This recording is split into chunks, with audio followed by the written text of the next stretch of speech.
Bapak Ibu yang terkasih dalam Tuhan kita Yesus Kristus, kembali lagi kita bersama di dalam program pemahaman Alkitab Jemaat GKI Tegalrejo Salatiga.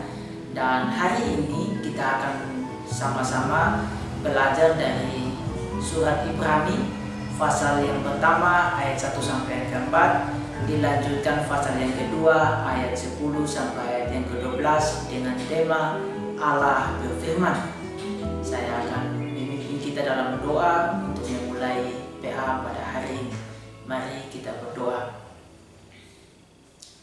Bapa kami dalam kerajaan surga, kami mengucap syukur buat hari yang indah ini. Kami anak-anak-Mu datang dan akan belajar ber-PA bersama-sama, sehingga bahan yang kami pelajari menjadi pedoman di dalam hidup kami hari lepas hari.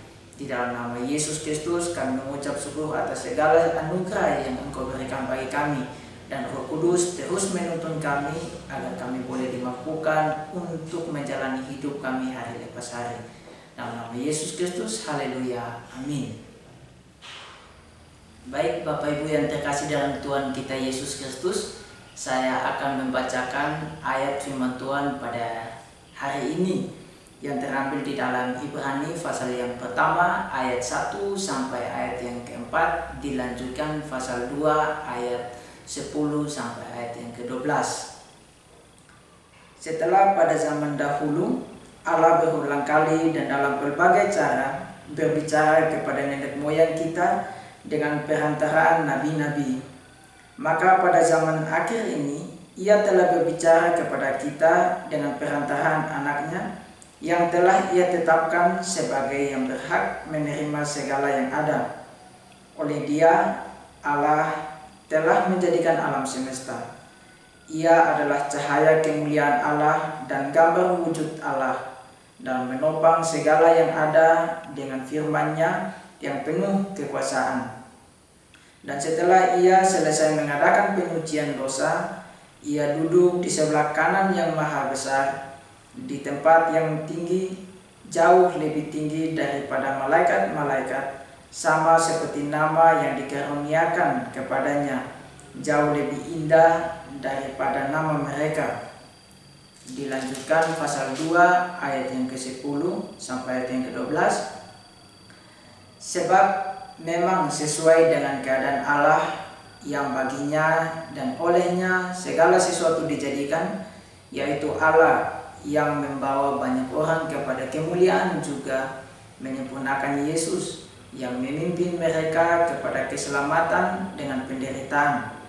Sebab Ia menguduskan, dan mereka yang dikuduskan, mereka semua berasal dari satu. Itulah sebabnya Ia tidak malu menyebut mereka saudara. Katanya, Aku akan memberitakan namamu kepada saudara-saudaraku dan memuji-muji engkau di tengah-tengah jemaat. Demikianlah bacaan firman Tuhan pada sore hari ini, dan saya akan memberikan pengantar singkat bagi kita semua. Allah adalah pribadi yang berbicara. Allah hadir dalam kehidupan semesta ini. Allah berbicara kepada umatnya melalui nenek moyang kita. Artinya pada saat ini juga Allah sedang dan akan terus berbicara kepada kita. Firman Allah adalah tuntunan dan petunjuk bagi umatnya, seperti yang dikatakan di dalam Mazmur 119 ayat 5, firman-Mu itu pelita bagi kakiku dan terang bagi jalanku. Bacaan pada sore hari ini sedang mengutip dari Perjanjian Lama. Yesus Kristus adalah imam yang harusnya mempersembahkan persembahan, tetapi Yesus sendiri mempersembahkan dirinya sebagai yang sulung. Dalam kemurahan dan kekayaan kasih-Nya, Allah membuka jalan keselamatan bagi umat manusia di dalam Yesus Kristus. Jalan keselamatan itu telah dinyatakan oleh Allah pada zaman Perjanjian Lama, dan ada hubungan akrab dengan umatnya, relasi antara Allah dan manusia. Dalam kasih karunia yang dianugerahkan oleh Allah, Allah menyediakan jalan keselamatan. Melalui kematian dan kebangkitan Yesus Kristus, umat mendapatkan jalan keselamatan itu sendiri. Ada hubungan akrab yang sudah dijanjikan oleh Allah kepada manusia sejak zaman Perjanjian Lama. Karena ada relasi yang akrab antara Allah dan umatnya. Dan Allah berfirman atau berbicara kepada umatnya melalui perantaraan para nabi pada masa dan zaman itu sesuai dengan kebutuhannya. Allah yang sama juga berbicara pada saat ini.